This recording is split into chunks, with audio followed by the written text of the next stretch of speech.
بخاری شریف کے اندر ایک حدیث مبارکہ ہے کہ سرکار دو عالم صلی اللہ علیہ وسلم اپنے صحابہ کے درمیان جلوہ فروز تھے کہ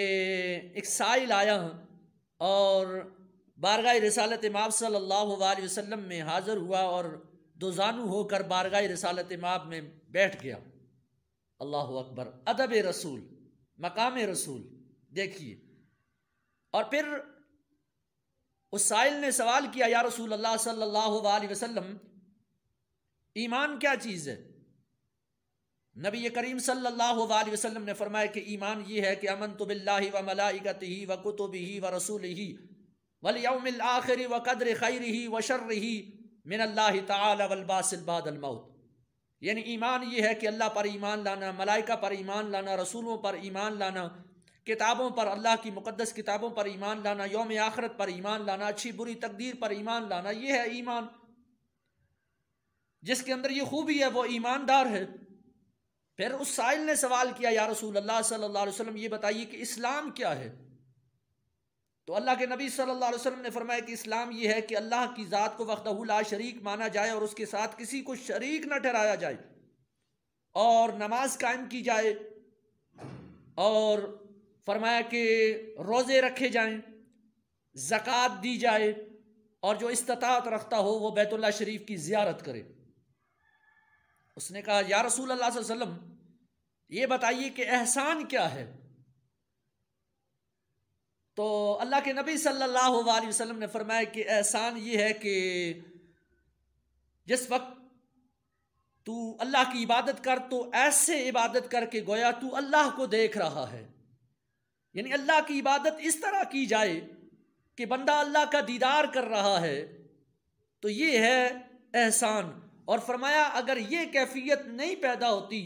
تو کم سے کم اتنا تو ہونا چاہیے کہ وہ ذات تو دیکھنے والی ہے، یہ یقین تو دل میں پیدا ہونا چاہیے، پھر اس انداز سے عبادت کرے کہ وہ دیکھنے والا تو مجھے دیکھ رہا ہے۔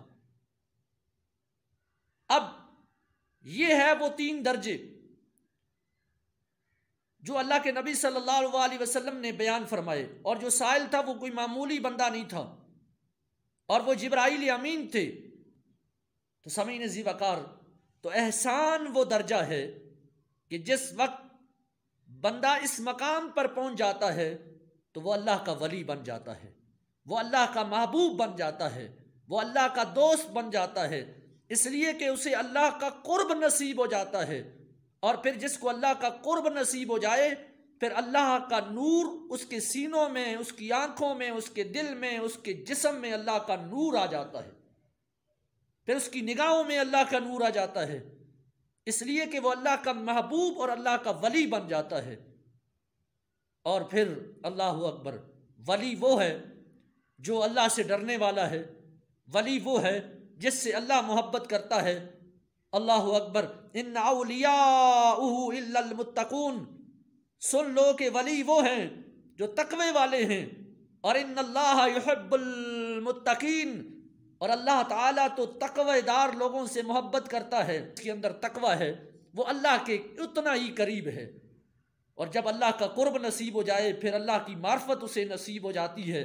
پھر اللہ کی پہچان اسے نصیب ہو جاتی ہے، پھر وہ اللہ کا دیدار کر کے وہ اللہ کی عبادت کر رہا ہوتا ہے، وہ اللہ کے نور میں جلوہ گر ہوتا ہے۔ اللہ اکبر، سلطان الہند، عطائے رسول، خواجہ خواجگان،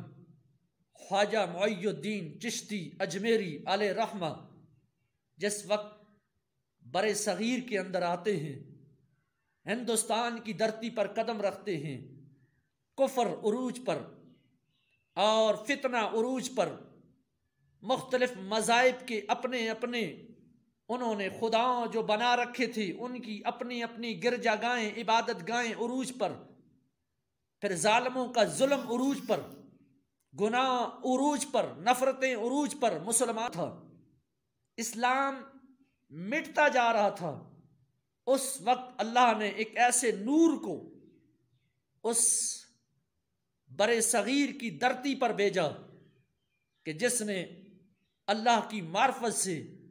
1 نہیں 2 نہیں 1000 نہیں 90 لاکھ کو کلمہ پڑھا کر مصطفیٰ کی معرفت انہیں عطا فرما دی۔ اللہ کا نور انہیں عطا فرما دیا اور وہ اللہ والے بن گئے۔ وہ اس لیے کہ جہاں اللہ کا نور ہوتا ہے وہاں ظلمت نہیں رک سکتی ہے، وہاں ظلمت مٹ جاتی ہے۔ جہاں روشنی اللہ کی طرف سے عطا ہو وہاں اندھیرا ختم ہو جاتا ہے۔ اور ولی نام ہی اسی چیز کا ہے کہ اللہ ولی الذین آمنوا یخرجونہم من الظلمات الی النور، کہ ولی وہی ہے جو لوگوں کو ظلمت سے نکال کر روشنی کی طرف لے کر آئے۔ جب ولی جس دھرتی پہ قدم رکھتا ہے وہاں سے ظلمتیں مٹ جاتی ہیں۔